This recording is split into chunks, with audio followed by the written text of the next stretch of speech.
Antes de comenzar este video, recuerdan que hace un tiempo les hablé de Coder House, que es una plataforma de educación online en vivo en diferentes enfoques que yo sé que a ustedes les van a interesar.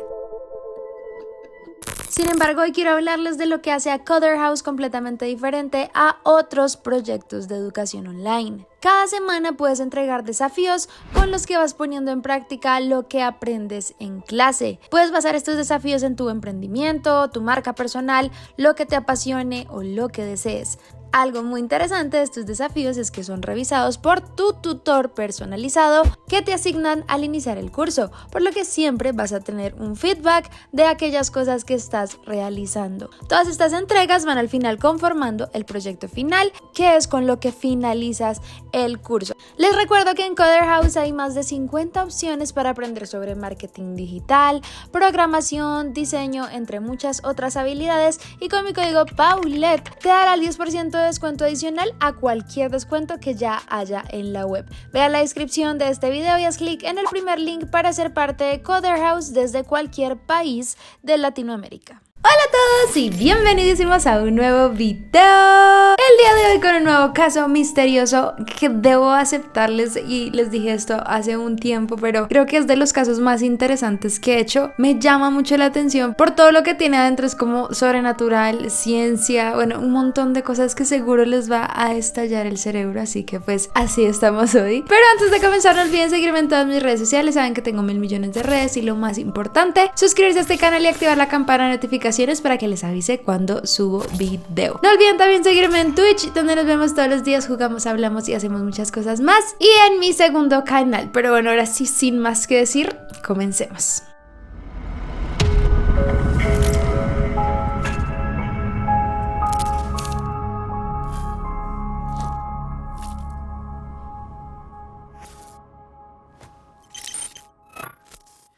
El caso de Jacobo Greenberg.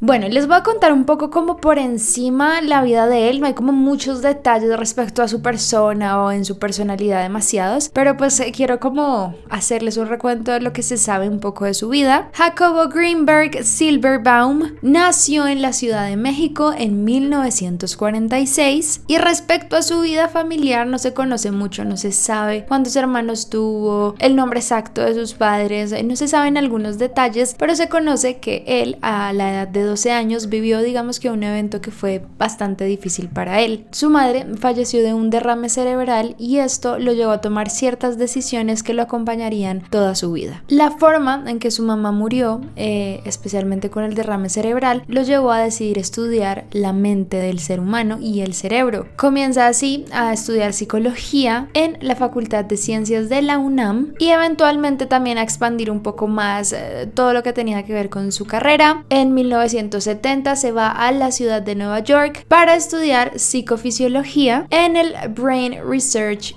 Institute. De allí obtuvo un PhD o un doctorado, y específicamente su doctorado se centró en algo llamado los efectos electrofisiológicos de los estímulos geométricos del ser humano. Sé que suena un poco complejo, pero ya ahorita les voy a extender también como esta información para que entendamos, porque de verdad que a mí me sorprendió demasiado. Él, después de todos estos estudios y bueno, este gran bagaje por todo este tema de la mente, decide fundar su laboratorio de psicofisiología en la Universidad Anáhuac, y eventualmente también instaló su propio laboratorio en la UNAM. Funda en 1987 el Instituto Nacional para el Estudio de la Conciencia, que al mismo tiempo es financiado por la misma universidad, que es la UNAM, y empezó a, digamos que a publicar varios libros, artículos, entre muchas otras cosas, a través del IMPEC. Él llegó a tener, de verdad a mí me asombró la cantidad de libros y estudios que logró obtener. Hizo más de 50 libros, y todos estos eran basados en temas como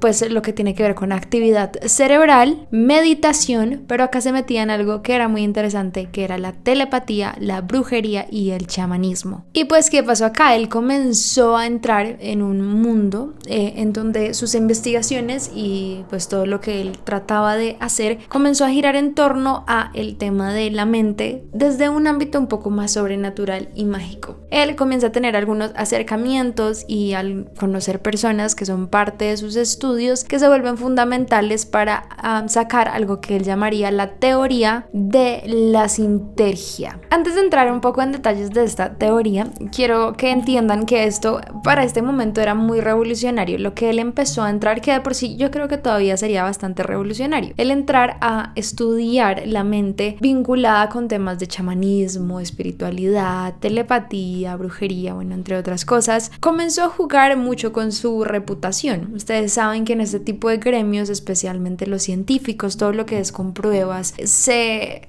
tiende a pensar que esto no es normal. Obviamente ustedes saben que lo sobrenatural supuestamente no tiene muchos fundamentos científicos, entonces imagínense alguien que llega a hablar de ciencia fundamentándolo en todo esto tan mágico, pues muchas personas no confiaban en él, lo tildaban de muchas otras, pero él siempre se enfocó en su trabajo fundamental y cómo enfocarlo en estos dos mundos, tanto la ciencia como se podría decir como el tema mágico o sobrenatural. ¿Cuál era su idea?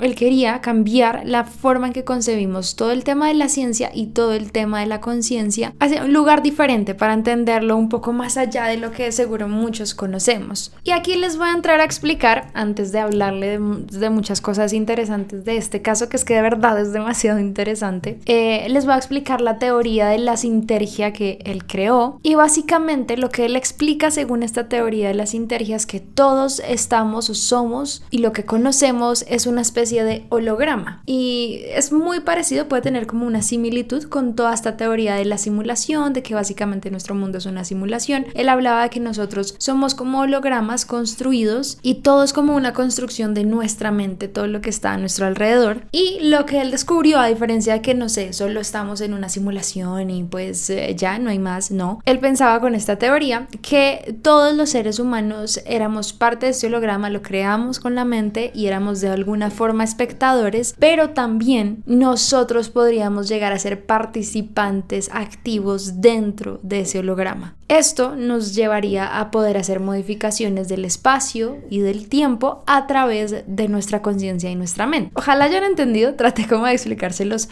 muy a detalle, y es muy interesante porque este trabajo de él comenzó con otra persona. Bueno, realmente ya venía trabajando todo esto de la mente, pero eventualmente se maximizó y logró sacar esta teoría gracias a que conoció a una persona que fue fundamental a la hora de su investigación, llamada Bárbara Guerrero, conocida como Pachita. Entonces acá les voy a entrar a hablar un poco de Pachita porque la verdad se me hace sumamente interesante toda su vida y como quién es esta persona. Algunos seguros lo han escuchado, algunos no, pero básicamente Pachita se consideraba como una cirujana psíquica. ¿Qué es una cirujana psíquica? Ya les voy a explicar más adelante qué es, pero pues vamos a empezar a hablar de Pachita. Pachita fue una mujer nacida en Chihuahua, en México, en el año de 1900. Por el momento se le conoce como una de las pocas, o si no la única cirujana psíquica que ha existido. Ella, a través de su mente y los dones que tiene, ayudaba a personas que llegaban a ella para realizarles ciertas cirugías en temas de enfermedades, entre otros, y cosas inexplicables, y los sanaba. ¿Cómo empieza su historia? Ya desde muy pequeña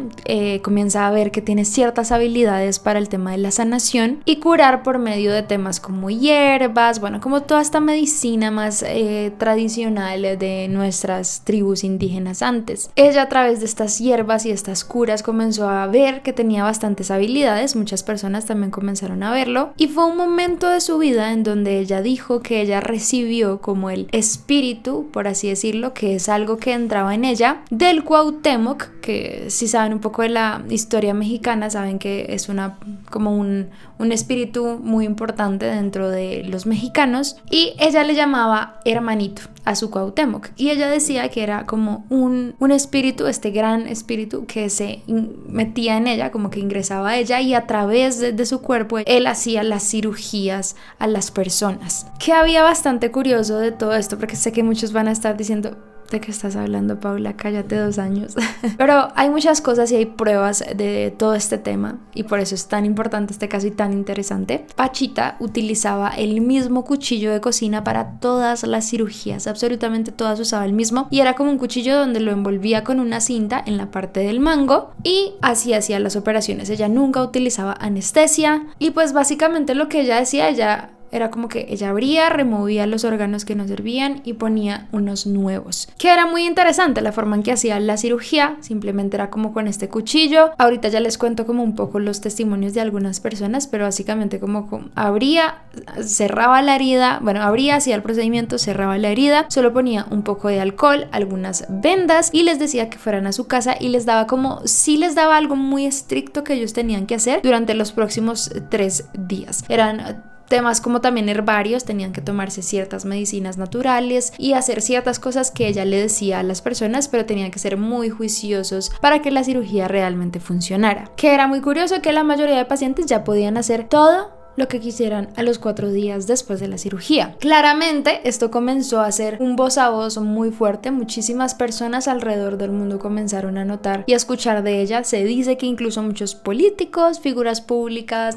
personas de gran reconocimiento fueron allí y les practicaron también cirugías, pero también ella atrajo obviamente la atención de muchos científicos y personas que realmente querían estudiar este fenómeno, lo que estaba ella logrando. Algunas personas como el psicólogo Stanley Gripper, neurofísicos como Jacobo Greenberg, que es el caso que estamos hablando, y un montón más de personas de la ciencia, del entretenimiento, escritores, investigadores paranormales, también antropólogos, entre otros, estuvieron ahí con Pachita y vieron muchas de las cosas, incluso las vivieron. Aquí es donde pues les voy a contar algunos testimonios hablados de muchas de las personas que vieron a Pachita trabajar, incluso vivieron cosas similares, y por ejemplo, hacia ella fue un hombre que era un ex sacerdote católico y que se convirtió en un investigador de todo el tema teológico y también de temas paranormales llamado Salvador Freixedo. Él contó lo siguiente y les voy como a leer ya textualmente para que ustedes entiendan. Pachita se quedó un momento pensativa y repentinamente levantó el brazo con la mano extendida diciendo al mismo tiempo, pues en nombre de Dios. Todavía hoy, cuando recuerdo la escena después de tantos años, me invade una cierta emoción. Yo estaba mirando la mano en alto de Pachita, totalmente ignorante de lo que iba a suceder, cuando repentinamente vi aparecer entre sus dedos un pedazo de carne rojiza. Ella ni lo miró, sencillamente lo tiró en el gran hueco que había abierto al enfermo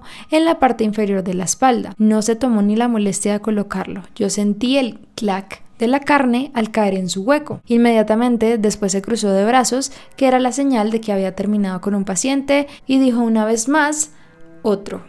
Otro hombre también investigador y de la ciencia, de apellido Jodorowsky, también fue a visitar a Pachita, pero él no solo quería ver la experiencia de afuera, sino vivirla, porque él tenía un padecimiento y él dijo lo siguiente: yo padecí, aparte del olor a sangre y de la horrorosa visión de la víscera granate, el dolor más grande que nunca había sentido en la vida. Recuerden que ella no utilizaba anestesia. Chillé sin pudor. Dio el último tirón. Me mostró un pedazo de materia que parecía moverse como un sapo. Lo hizo envolver en papel negro, me colocó el hígado en su sitio, me pasó las manos por el vientre cerrando la herida y al momento desapareció el dolor. Y así se han dado muchas historias de personas que las atendió, incluso vi varios videos sobre el tema pues de Jacobo Greenberg, donde muchas personas comentaban sobre Pachita y en videos de Pachita también que tuvieron personas, abuelas, tíos o bueno, personas ya pues de antes obviamente que vivieron en el siglo pasado, que vivieron experiencias con ella y que también la sanó y como que muchas personas dicen que no pueden olvidar esa experiencia. Ella tenía diferentes métodos, obviamente no todos eran cirugías, no todos necesitaban este tipo de cosas, sino también a muchos les mandaba algunas hierbas o depende de la creencia del paciente, ella también se ajustaba un poco a eso y no sé si eran católicos los mandaba a rezar, si eran más como de la tierra los ayudaba como a conectarse con la madre tierra a través de diferentes cosas y en general cualquier cosa y creencia que ellos tuvieran ella se ajustaba y les decía que lo hicieran a través de eso. También muchas muchas personas fueron curadas allí sin necesidad de cirugía, sin necesidad de alguna invasión y tampoco intervención de la medicina tradicional, e incluso decían que ella identificaba muy fácilmente los miedos de algunas personas para curarlos, como que a través de esos miedos o cosas que las personas sentían y los curaba a través de eso. Que fue muy interesante que esta mujer fue como el voz a voz, pero realmente nadie se enteraba de ella, no fue noticia, no fue como muchas otras personas que pueden llamarlos como fakes porque se vuelven famosos por las noticias. Básicamente fueron casi 60 años en donde no dijeron nada de ella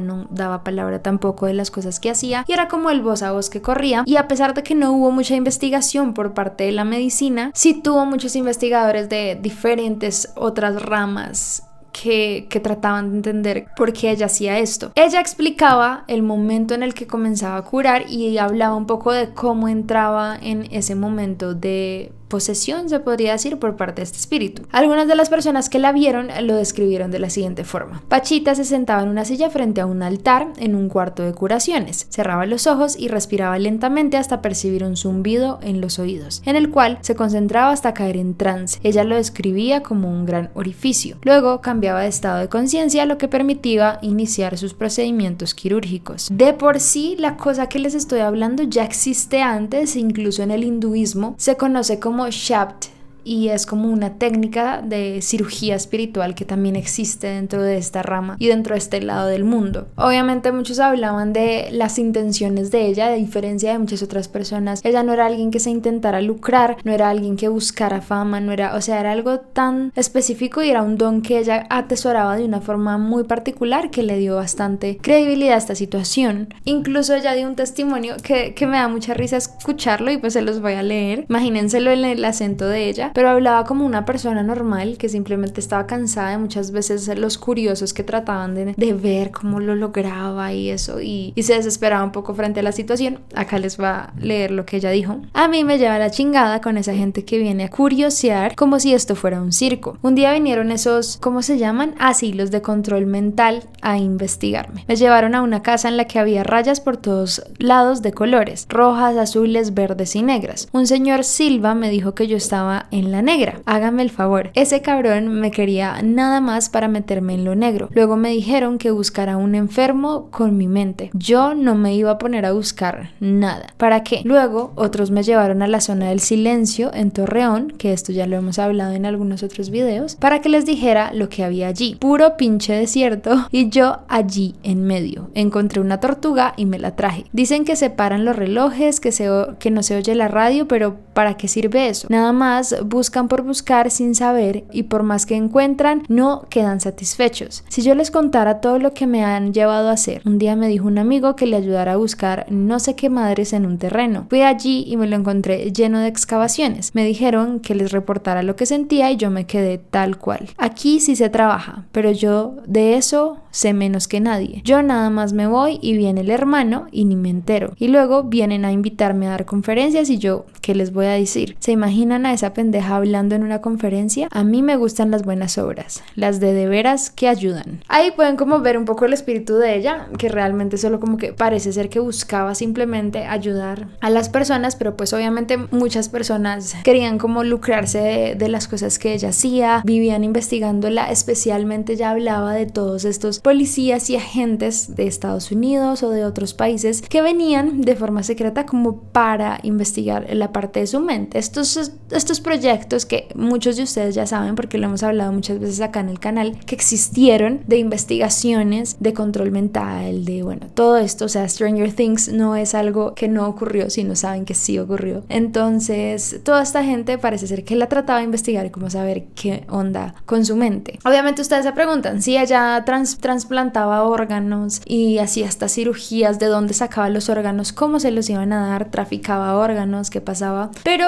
según lo que encontré, se dice que ella tenía un cuarto oscuro donde ella solo podía entrar ahí y tenía como una especie de altar donde podía comenzar a hacer unos rituales y allí materializar órganos humanos completamente sanos, ya fueran riñones, vejigas, hígados, bueno, entre otras cosas. Y pues obviamente hubo muchos rumores, muchos decían que eso no tenía nada de órganos, que eran de animales o que probablemente se los robaba, que contactaba a un médico, pero al final la verdad nunca se comprobaron ninguna de las teorías que lanzaban de los animales animales y esto, pero sí se analizaron varios de los órganos que ella retiró de los pacientes y sí pertenecían a ellos, o sea, de verdad habían sido reemplazados por otros órganos. Entonces, sé que está haciendo este caso demasiado extraño y que ustedes dirán, Paulette, ¿de qué estás hablando? O sea, pasamos a hablar de desapariciones y cosas a esto, donde me hablas de cirugías espirituales y raras y mágicas. Pero es muy interesante porque aquí viene como esta otra parte del caso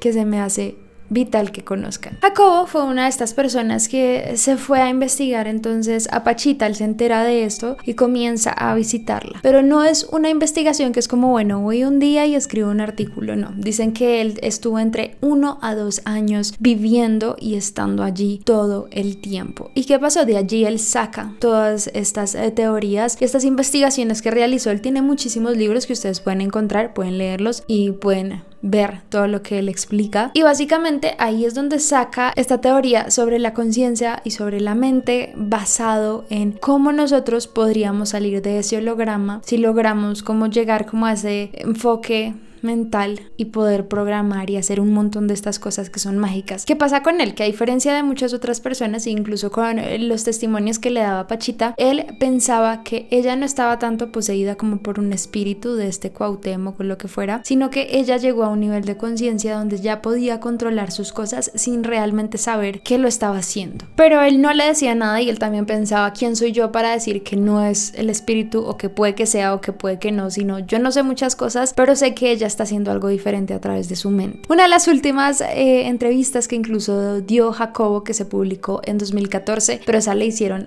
muchos años atrás, él dijo lo siguiente sobre todo este tema de Pachita. Pachita sacaba el pulmón de un enfermo, injertaba el otro pulmón y listo. De alguna manera todo quedaba arreglado, como si no hubiera necesidad de una serie de procesos que normalmente uno supone que deben ocurrir para la interconexión de órganos injertados. Al preguntarle a Pachita qué pasaba, cómo es que hacía esto, ella decía que el proceso simplemente ocurría así. Toda esta información que le llegó a él obviamente le cambió mucho su perspectiva, el verlo de primera persona a lo largo de tantos años. También comenzó a darle nuevas ideas para hacer nuevos estudios, y es allí donde también entra en el tema de estudiar la telepatía, que veía él como la posible transmisión de información entre nosotros, los seres humanos, sin utilizar otro canal de comunicación física. Y también comenzó a estudiar el tema de la telequinesis, que es como esta habilidad que se cuenta que se puede mover cosas o programar cosas a través de la mente. ¿Qué descubrió él? Que a través de la meditación era una de las herramientas más poderosas para lograr este tipo de interconexiones. Y pues, ¿qué pasó? Obviamente lo que les estoy contando suena demasiado loco, ya lo he repetido muchas veces, pero hay muchas personas que han dado fe de esto. Incluso había una mujer llamada Ruth Cerezo. Ella se conocía por ser una de las creadoras de la psicoterapia, la neurosintergia y la meditación neurosintérgica. Ella llegó a la UNAM, al laboratorio de Jacobo, y ella decía, esto no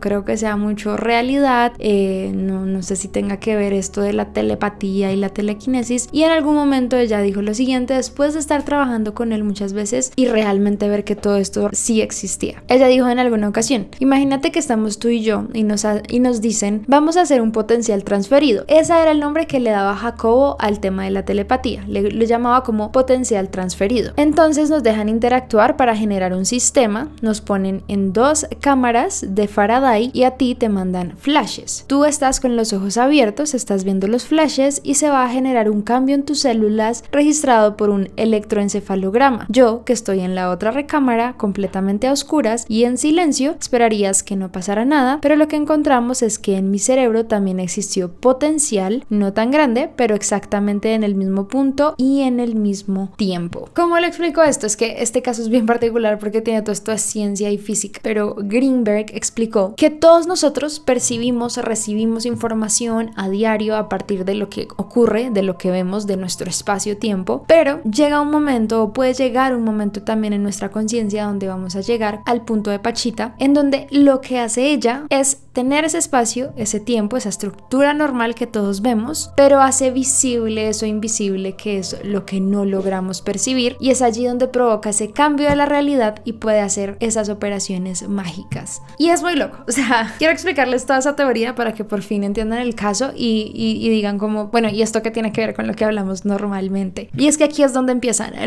los misterios dentro del caso de Jacobo y los hechos que rondan este caso, que es lo que más interesante se me hace. El 8 de diciembre de 1994, la familia de Jacobo deja de recibir información de él, ni una llamada, nada. Él estaba casado, ya estaba casado por tercera vez, y él cumplía años el 12 de diciembre, es decir, 4 días después de que él deja de contactarse. Para ese momento la esposa dijo, bueno, esto es normal, él se va de viaje de repente, a veces no avisa, se va a un lado a otro, así que cuando llegó el 12 de diciembre, su familia le había preparado una fiesta para celebrar su cumpleaños número 48, pero él nunca asistió. Obviamente todos se preguntaron, le preguntaron a la esposa, ella dijo, no, pues probablemente se fue de viaje, no me ha avisado, pero eso creo yo. Pero es allí donde la familia le empieza a extrañar y dice, esto no es normal. Pasan varios días y ya deciden formalizar el tema de la desaparición, porque la verdad no hay rastro y todo suena muy extraño. ¿Qué hizo Ruth Cerezo, que fue esta chica que estaba trabajando con él y que descubrieron todo este tema de la telepatía juntos? Ella dijo tras la desaparición lo siguiente: cuando él desaparece, damos aviso a la facultad y los de la facultad le dan aviso a los familiares. Esto es en 1995, justamente en enero,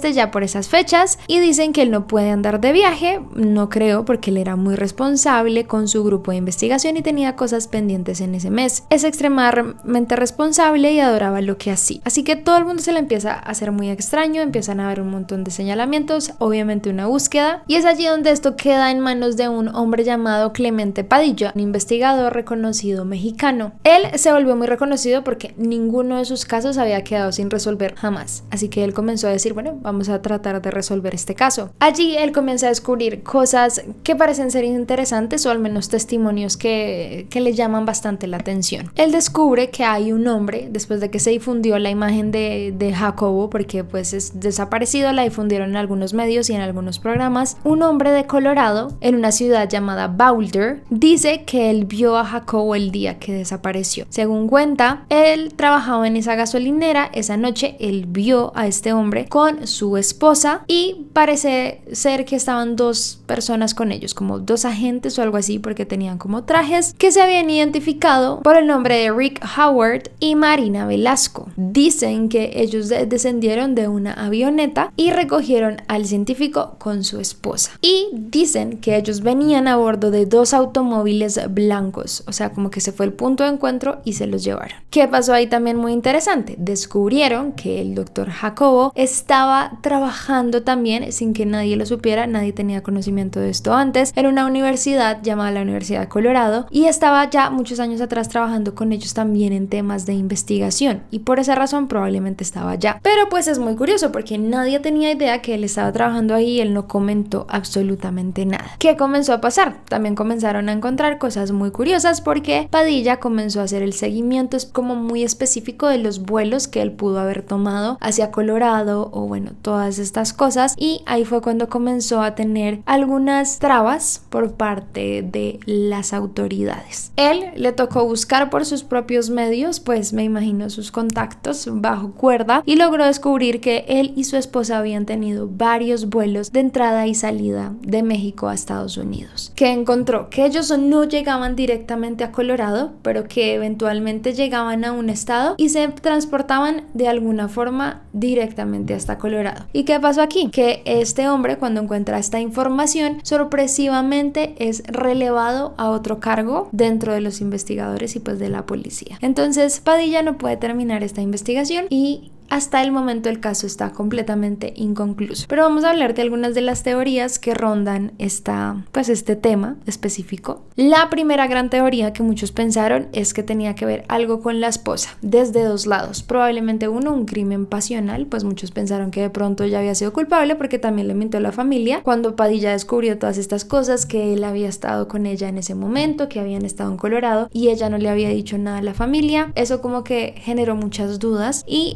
pues muchos pensaron que de pronto un crimen pasional o algo así, pero pues no han logrado descubrir absolutamente nada de eso y su familia dice que de por sí no habría una razón para que esto fuera de esa forma. Por otro lado también como la actitud que ella tuvo, como de ni idea, no sé, pues debe estar viajando, como sin interés, eso causó bastante inquietud también en las personas que la contactaban, pero generó también mucha duda porque normalmente Jacobo contactaba a su hija, porque él tenía unas hijas de otro matrimonio, a diario, y era muy raro que ni siquiera su hija la contactara. Hay algunos rumores que dicen que el matrimonio no iba bien, que tenían bastantes problemas, e incluso dicen algunas personas que Jacobo en algún momento les dijo que él le tenía miedo a su esposa y que incluso él llegó a adaptar su camioneta para dormir dentro de ella y no en la casa. Otras personas dicen que probablemente no es un crimen pasional, no es que ella lo haya matado ni absolutamente nada de esto, sino que probablemente ella era una mujer que contrató la CIA o algo así para lograr llevar a cabo un plan como un poco más allá, que ya voy a entrar a esos detalles. Pero ¿qué pasó? Pasó algo muy curioso. Después de la desaparición y de que comenzaron a investigarla, Teresa desaparece de la faz de la tierra. Hasta el momento no se sabe absolutamente nada de ella, no se sabe dónde está y pues muchas personas dicen que ella sigue viva y que probablemente está escondida en Estados Unidos, pero no se sabe mucho más de ella. Aquí entramos a la siguiente teoría que también toma mucha fuerza, que es el tema de la CIA. Según algunas personas dicen que probablemente la CIA se encargó del secuestro de Jacobo Greenberg por toda la información que él sabía sobre estos temas tan particulares. ¿Por qué muchos pensaron esto? En el año 2017 se desclasificaron 930,000 documentos de la CIA. Creo que muchos de ustedes seguro lo conocen porque también pasó todo este tema de Anonymous, donde se desplegaron un montón de cosas, así que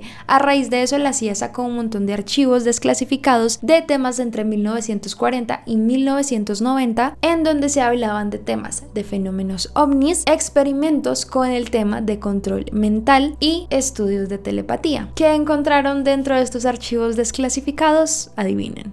Había un artículo escrito por el propio Jacobo Greenberg llamado Correlatos psicofisiológicos de la unidad y la gravitación de la comunicación. En este artículo él explica específicamente su teoría de la sintergia, así que muchos creen que por esta razón él fue secuestrado por la propia CIA. Como les digo, no es un secreto que muchos proyectos de los gobiernos han salido a la luz como reales. Por ejemplo, el proyecto Stargate, que en su momento también fue un proyecto donde estaban tratando de evolucionar sobre la lectura de mentes, básicamente telepatía, y pues muchas personas piensan que a raíz de esto la CIA decidió secuestrarlo, desaparecerlo, en parte uno, para que no hablara, no diera toda esta información que él ya estaba conociendo, que sabía que era real, pero lo segundo es que muchos piensan que probablemente sigue con vida, pero trabajando junto a ellos en estos proyectos secretos. Cuando salió todo este tema del proyecto Stargate y bueno, que se descubrió que había sido real, la CIA dijo que ellos cerraron esa investigación en 1995, que fue justamente el año después en el que Greenberg desapareció de la faz de la Tierra. Así que esta es una teoría bastante interesante. Yo le hallo mucho sentido, como que sí he escuchado personas que trabajan en estas cosas o han trabajado o han escuchado a personas que han trabajado en estas cosas y esto pasa, esto es muy posible y pues creo que él tenía muchísimo conocimiento que abarcaba el interés de ellos, pero pues no sé ustedes qué piensan. La siguiente teoría habla del tema de los alienígenas. Obviamente creo que muchos de ustedes ya han escuchado esta teoría. Para mí no me hace tanto sentido porque siento que él no estaba trabajando este tema en específico, pero algunos creen que él logró comunicarse de alguna forma con ellos y probablemente pues fue abducido y llevado a otros lados, pero yo siento que este caso en específico tal vez no tiene nada que ver con este tema. Y la siguiente y la última teoría de su desaparición ya tiene que ver con temas un poco más sobrenaturales, como el caso completo. Muchos de sus familiares piensan que bueno, no solo puede que haya tenido un secuestro o una desaparición por parte de la policía o la CIA por haber investigado de más, sino muchos también piensan que probablemente trascendió o algo parecido. Como les digo, él estaba en esta firme creencia de que nosotros estamos como en una realidad donde podríamos salir de ella a través de nuestra conciencia. Es algo muy parecido a lo de Matrix, así que piénsenlo así, o sea, la teoría de él es muy muy parecida a la de Matrix. Así que muchos de sus familiares piensan que lo que pasó fue eso, que él logró como salir de la Matrix hacia esta nueva evolución. Incluso una chamana mexicana bastante reconocida dice en algunas entrevistas que ella está segura que él sigue con vida, pero no en nuestro espacio y tiempo, como que logró ese shift que nosotros todavía no hemos logrado. ¿Qué pasa? Que también hay algo muy curioso, y es que su nombre no se encuentra en los archivos de registro de desaparecidos de la Ciudad de México y en México en general, que es muy curioso porque es como, bueno, entonces ¿dónde está? Si no lo están buscando, ¿dónde está? Si saben, hay cosas como muy particularmente extrañas. Y pues otras personas piensan que probablemente todo fue una farsa. También lo que hizo fue desaparecerse, pues para ya no explicar más, se cansó de esa vida de farsa y se desapareció. Y otras personas también piensan que tiene que ver con el tema de sus colegas en el ámbito científico, donde pues creen que probablemente lo esfumaron sus propios colegas por hablar de estos temas que no estaban bien vistos, especialmente para esta época dentro del tema de la ciencia. También que fue muy curioso que cuando él desaparece, como que muchas personas tratan de borrar su existencia literalmente, y esto se ha hablado en muchas ocasiones. Era un hombre que científicamente tenía muchísimas cosas, libros, artículos, muchos fundamentos e investigaciones, y parece que cuando desaparece como que tratan de ocultar lo que él hizo, y son pocos los que incluso han hablado de este tema. O sea, ustedes me sugirieron esto, de repente lo vi, yo dije, oh my god, ¿qué es esto? Y me causó curiosidad, pero normalmente la gente no ha escuchado este caso, por ejemplo. Incluso se ha comprobado que la mayoría de cosas que él realizó han sido completamente reales, porque muchos otros científicos han replicado esos experimentos y han logrado el mismo resultado. Y yo leí también algo bastante interesante, porque obviamente muchas personas han intentado desacreditar las investigaciones que él realizó, las cosas de las que habló, y se me hace algo bastante interesante esta posición que yo nunca había entendido. Obviamente esto dentro de la ciencia y los científicos se ve muy mal, porque obviamente hay muchas cosas que están comprobadas, otras cosas que él mismo decía como no las puedo comprobar porque simplemente son medios sobrenaturales y no hay forma de medirlo. Pero hay una afirmación que es muy interesante y se las voy a contar acá. Las farmacéuticas normalmente aprueban sus medicinas con el 60% de fiabilidad, o sea, si están en un rango entre el 1 al 60% de efectividad dentro de los pacientes, pueden salir al mercado. Es decir, hay un 40% por fuera que no se sabe si sirva o no, pero 60% funciona. ¿Y qué pasa? Una investigación científica en general, sea astronómica o de cualquier otra ciencia, necesita tener el 90% de fiabilidad. Entonces, esto fue como que me voló la cabeza, porque yo decía, wow, cómo estas cosas tienen tan poca fiabilidad, que es por ejemplo el tema de las farmacéuticas, que es tan importante, y una investigación científica sí tiene que tener el 90%, incluso cuando son temas así que tienen cosas sobrenaturales que uno a veces no explica y que son muy difíciles también de explicar en un papel. Así que se me hizo muy interesante esta afirmación, como para que entendamos la dimensión de por qué también este caso es tan extraño. Se hizo incluso una comparación muy particular, no sé si se recuerda, hace un par de años, creo, esto lo hablé en un podcast antes cuando hacía los otros podcasts, de Elon Musk. Él sacó hace un par de años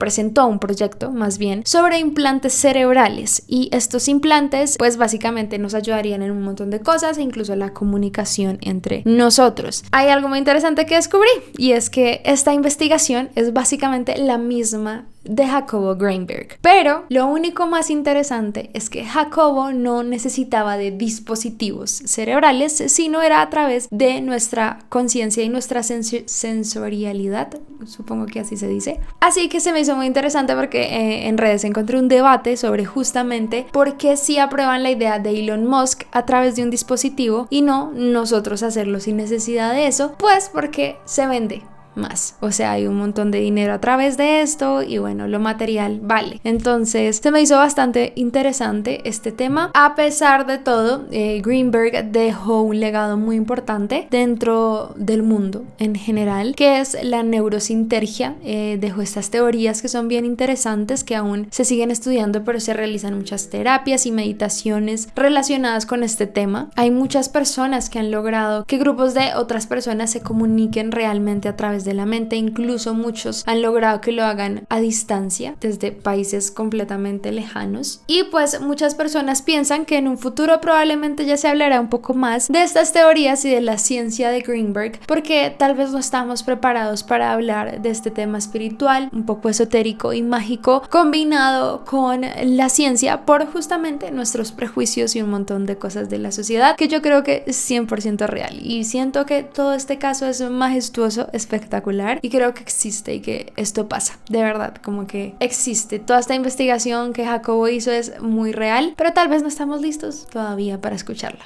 Qué lástima.